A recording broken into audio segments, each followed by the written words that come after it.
सलाम दोस्तों, voice of Urdu में खुशामदीद। आज हम एक ऐसी खबर पर गहराई से बात कर रहे हैं जिसने पूरी दुनिया में सनसनी फैला दी है। जी बिल्कुल। खबरें ये हैं कि इजराइल ने ईरान पर एक बहुत बड़ा हमला किया है, सीधा निशाना उनकी न्यूक्लियर साइट्स। और इस ऑपरेशन का नाम बताया जा रहा है ऑपरेशन राइजिंग लायन। जी, और जो अंदर की खबरें आ रही हैं, मतलब जो सोर्सेज बता रहे हैं, वो ये है कि ये हमला ईरान के न्यूक्लियर प्रोग्राम को किसी भी तरह रोकने के लिए था। रोकने के लिए? क्यों, क्या खतरा था? देखिए, डर ये था और शायद है कि ईरान न्यूक्लियर बम बनाने के बहुत ज्यादा करीब पहुंच गया था। रिपोर्ट्स हैं कि 60% से ज्यादा यूरेनियम एनरिचमेंट। 60%? वो तो वेपन्स ग्रेड के काफी करीब है। बिल्कुल, और इजराइल इसे अपने लिए, मतलब अपने वजूद के लिए एक सीधा खतरा समझ रहा था। और ये तनाव, जैसा हमने पहले भी बात की है, ये कोई आज का तो है नहीं। नहीं, बिल्कुल नहीं। ये तो दशकों पुरानी कहानी है, एक तरह की खुफिया जंग, शैडो वॉर। हाँ, शैडो वॉर। साइबर अटैक्स होते रहे हैं, प्रॉक्सी लड़ाइयाँ लड़ी गई हैं, ईरान के साइंटिस्ट्स के कत्ल हुए हैं। लेकिन हाल में चीजें ज्यादा बिगड़ गई थी, है ना? वो मिसाइल टेस्टिंग। जी, बैलिस्टिक मिसाइल टेस्टिंग, और फिर इजरायली दूतावासों को जो धमकियां मिली, उसने माहौल को बहुत ज्यादा, मतलब टेंशन वाला बना दिया था। तो चलिए जरा इस ऑपरेशन राइजिंग लायन की तफसील में जाते हैं। कितना बड़ा था ये हमला, क्या इस्तेमाल हुआ? रिपोर्ट्स के मुताबिक तो ये बहुत बड़ा ऑपरेशन था। इजराइल ने अपने सबसे एडवांस लड़ाकू जहाज F-35 इस्तेमाल किए। F-35? जी, और एक साथ कई जगहों पर हवाई हमले किए गए। सिर्फ यही नहीं, साइबर अटैक्स भी हुए ताकि ईरान का एयर डिफेंस सिस्टम काम न कर सके। उसे नाकाम करने के लिए? हाँ, और तो और कुछ खबरें ये भी कह रही हैं कि जमीन पर भी कार्रवाई हुई। मोसाद के एजेंट्स ने अंदर घुसकर कुछ मिलिट्री ठिकानों को नुकसान पहुंचाया। अच्छा, जमीनी कार्रवाई भी। ये तो काफी कॉम्प्रिहेंसिव लगता है। किन ठिकानों को निशाना बनाया गया? जो टारगेट थे वो ईरान के न्यूक्लियर प्रॉब्लम के लिए बहुत बहुत अहम है, जैसे नतांज की यूरेनियम एनरिचमेंट फैसिलिटी। नतांज? हाँ, कुंडाब का हैवी वाटर रिएक्टर और खुर्माबाद का मिसाइल बेस, ये तो बड़े नाम हैं।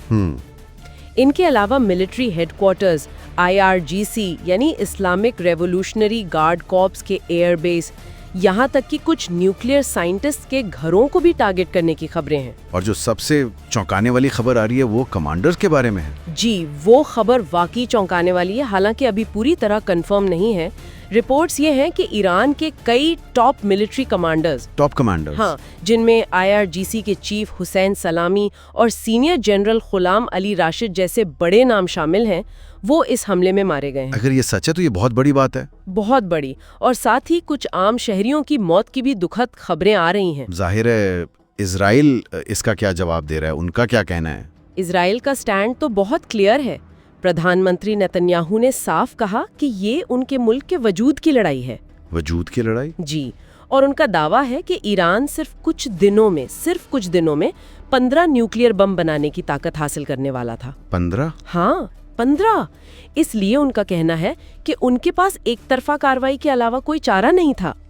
और उन्होंने ये भी कहा है कि ये हमले रुकेंगे नहीं जब तक ईरान की न्यूक्लियर क्षमता पूरी तरह खत्म नहीं हो जाती। ये तो बहुत सीरियस स्टेटमेंट है। दुनिया का रिएक्शन क्या है? अमेरिका क्या कह रहा है? अमेरिका ने फौरन दूरी बना ली, साफ कह दिया कि इस हमले में उनका कोई रोल नहीं है। अच्छा।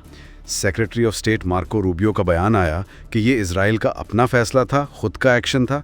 और याद करें, कुछ दिन पहले ही ट्रंप ने कहा था कि वो मिडल ईस्ट से फौजें हटाएंगे। हाँ, और उसे खतरनाक जगह बताया था।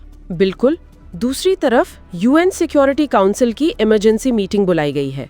सेक्रेटरी जनरल ने कहा कि हालात बहुत गंभीर हैं। और रूस और चीन ने कड़ी निंदा की है हमले की और फौरन जंगबंदी, मतलब सीज फायर की मांग की है। और ईरान, उनका क्या जवाब है? ईरान के सुप्रीम लीडर आयतुल्ला खामेनेई ने इसे एक मुजरमाना हरकत कहा है, क्रिमिनल एक्ट, और बहुत सख्त बदला लेने का ऐलान किया है। बदला?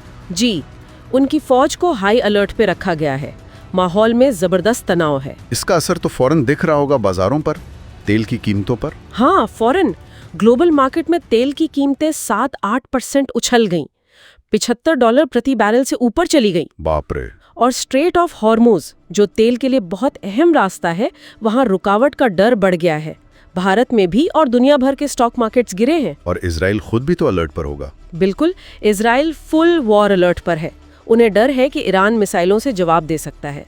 इसी माहौल में एक और बात, पुरानी बात दोबारा चर्चा में आ गई है, पाकिस्तान के एयरबेस वाली। हाँ, वो थ्योरी या कह लें विश्लेषण फिर से सामने आ रहे हैं कि क्या अमेरिका को कभी भविष्य में ईरान के खिलाफ एक्शन के लिए पाकिस्तान के एयरबेस की ज़रूरत पड़ सकती है। ये इस सिचुएशन में एक और लेयर जोड़ता है। तो कुल मिलाकर निचोड़ ये है कि इजराइल ने ईरान के न्यूक्लियर प्रोग्राम पर एक बहुत बड़ा, शायद निर्णायक हमला किया है। जी, रिपोर्ट्स तो यही इशारा कर रही हैं। अहम ठिकाने, शायद टॉप कमांडर्स भी निशाना बने हैं। ईरान ने बदला लेने का ऐलान किया है। पूरे रीजन में एक बड़ी जंग का खतरा है और दुनिया की अर्थव्यवस्था पर असर पड़ना शुरू हो गया है। बिल्कुल, और अब सबसे बड़ा सवाल यही है कि क्या ये हमले वाकई ईरान को रोक पाएंगे न्यूक्लियर हथियार बनाने से, या फिर ये पूरे मिडल ईस्ट को एक ऐसी आग में झोंक देंगे जिसकी तबाही का हम अंदाजा भी नहीं लगा सकते। तो आइए इन दोनों से थोड़ा अलग हटकर सीधी मिलिट्री ताकत को देखते हैं। जो डेटा हमें मिलता है उसके हिसाब से शुरू करते हैं फौजियों की गिनती से। ईरान की आबादी 9 करोड़ के आसपास है और इजराइल की तो 1 करोड़ से भी कम है। हाँ, और इसका असर एक्टिव मिलिट्री पर्सनल पर साफ दिखता है। देखिए, ईरान के पास लगभग 5,80,000 एक्टिव फौजी हैं, जबकि इजराइल के पास 1,70,000 के करीब हैं। काफी फर्क है एक्टिव में। जी, लेकिन रिजर्व फोर्स में इजराइल काफी आगे है। उनके पास 4,65,000 रिजर्व्स हैं, जबकि ईरान के पास सिर्फ 2 लाख। तो अगर टोटल नंबर्स देखें, एक्टिव प्लस रिजर्व, तो वो हाँ, ईरान के पास थोड़े ज्यादा लोग हैं। मगर क्या आज की जंग में सिर्फ गिनती ही सब कुछ है? टेक्नोलॉजी का रोल कितना अहम है, खासकर जो रिपोर्ट्स हम पढ़ रहे हैं। यही सबसे अहम बात है। आज की जो मॉडर्न वॉरफेयर है ना, उसमें नंबर से कहीं ज्यादा टेक्नोलॉजी, एयर पावर और एयर डिफेंस सिस्टम्स मैटर करते हैं। और इस मामले में एनालिसिस यही बताते हैं कि इजराइल टेक्नोलॉजी के लिहाज से ईरान से मतलब काफ़ी आगे है। उनके पास एडवांस सिस्टम्स हैं जो उन्होंने पहले भी इस्तेमाल किए हैं और काफ़ी इफेक्टिवली। और इस टेक्नोलॉजी गैप का एक बड़ा रीज़न शायद वो डिफेंस बजट का फ़र्क है। वो कितना है? बिल्कुल सही पकड़ा आपने। इजराइल का डिफेंस बजट $24 बिलियन के आसपास है और ईरान का वो $10 बिलियन से भी कम है। 24 बिलियन और 10 बिलियन, डबल से भी ज्यादा का फर्क। जी हाँ, और ये फर्क सीधा उनकी मिलिट्री इक्विपमेंट, उनकी ट्रेनिंग, उनकी टेक्नोलॉजी में नजर आता है। इजराइल मॉडर्न हथियारों पर बहुत ज्यादा खर्च करता है। लेकिन इस बजट के साथ साथ ईरान की IRSC का जिक्र भी तो जरूरी है, Islamic revolutionary guard course.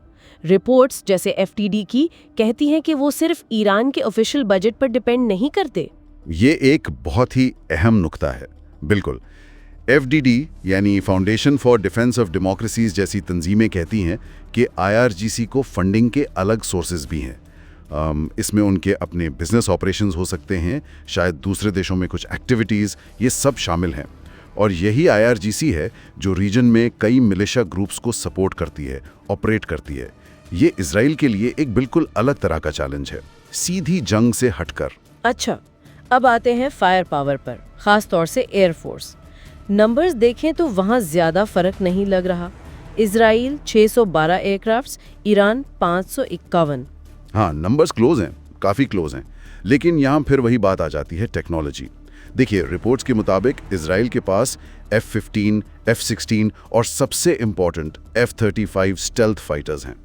F-35, हाँ, वो तो गेम चेंजर माना जाता है। बिल्कुल, और ईरान के पास मतलब इस लेवल की टेक्नोलॉजी वाले फाइटर जेट्स नहीं हैं।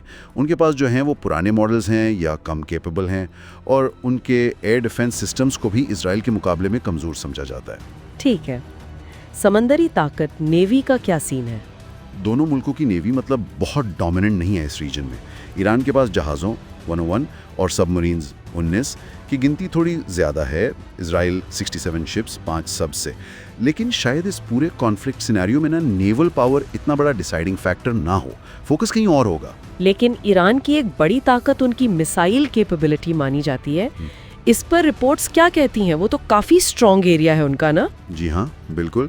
मिलिट्री एनालिस्ट का ये मानना है कि मिडिल ईस्ट में ईरान के पास सबसे बड़ा और डाइवर्स मिसाइल आर्सेनल है। इसमें बैलिस्टिक मिसाइल्स भी हैं, क्रूज मिसाइल्स भी हैं, एंटी शिप मिसाइल्स भी हैं, सब कुछ। कुछ बैलिस्टिक मिसाइल्स की रेंज तो 2000 किलोमीटर्स तक बताई जाती है, जो आसानी से इजराइल तक पहुंच सकती हैं। तो मिसाइल पावर में नंबर्स और रेंज के हिसाब से ईरान को इजराइल पर एक क्लियर एज हासिल है। ये उनकी बड़ी ताकत है। मगर उन मिसाइल्स की क्वालिटी और एक्यूरेसी पर भी तो काफी सवाल उठाए जाते हैं। कितने इफेक्टिव है वो? बिल्कुल, ये एक वैलिड पॉइंट है। कई रिपोर्ट्स और पिछले कुछ वाकयात इशारा करते हैं कि ईरान के मिसाइल्स और ड्रोन्स की क्वालिटी शायद उतनी अच्छी नहीं है, मतलब सबस्टैंडर्ड हो सकती है। तो हज़ारों मिसाइल होना एक बात है, लेकिन कितने वाकई में अपने टारगेट को एक्यूरेटली हिट कर पाते हैं, ये एक अलग सवाल है, जिस पर एक्सपर्ट्स में भी डिस्कशन चलती रहती है। समझ गए। और आखिर में टैंक्स, वहाँ भी ईरान के पास ज़्यादा हैं, तकरीबन 2000। हाँ, ईरान के पास लगभग 2000 टैंक्स हैं, इजराइल के पास 1400 के आसपास। लेकिन जैसा हम कह रहे थे, मॉडर्न कॉन्फ्लिक्ट्स को देखते हुए एनालिस्ट्स का मानना है कि शायद ये जंग इस लेवल तक ना पहुंचे जहां टैंक्स का बहुत बड़ा रोल हो। फोकस ज़्यादा air power, missiles, air defence, शायद टेक्नोलॉजी पर ही रहने का इम्कान है। ज़मीनी लड़ाई अगर हुई भी तो उसका नेचर अलग हो सकता है। तो अगर हम सारी रिसर्च और रिपोर्ट्स को समराइज करें तो तस्वीर कुछ ऐसी बनती है।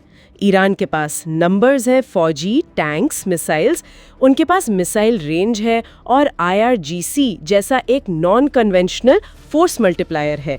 वहीं दूसरी तरफ इजराइल के पास ज़बरदस्त टेक्नोलॉजी है, सुपीरियर एयरफोर्स है, बेहतर एयर डिफेंस है और बहुत बहुत बड़ा डिफेंस बजट है। बिल्कुल सही कहा आपने। अगर सीधी कन्वेंशनल मिलिट्री कॉन्फ्लिक्ट की बात हो तो ज़्यादातर एनालिस्ट का यही मानना है कि टेक्नोलॉजी और एयर सुपीरियॉरिटी की वजह से इजराइल का पलड़ा भारी रह सकता है।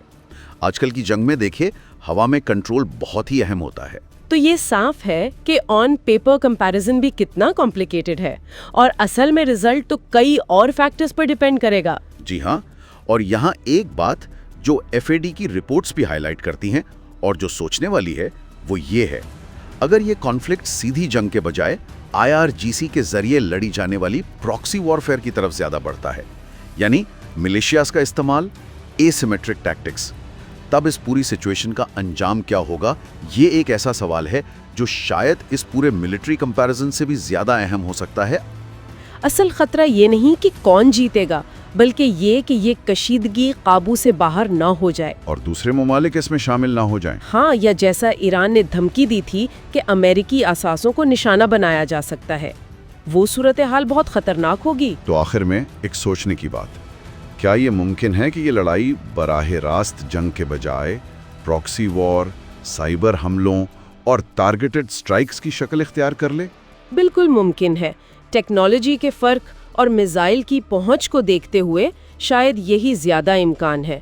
एक ऐसी लड़ाई जो बज़ाहिर कम शद्दत की लगे, लेकिन आहिस्ता आहिस्ता पूरे खित्ते को अपनी लपेट में ले ले। ये एक तशवीशनाक पहलू है। रिसर्च की है हैदर हसन ने,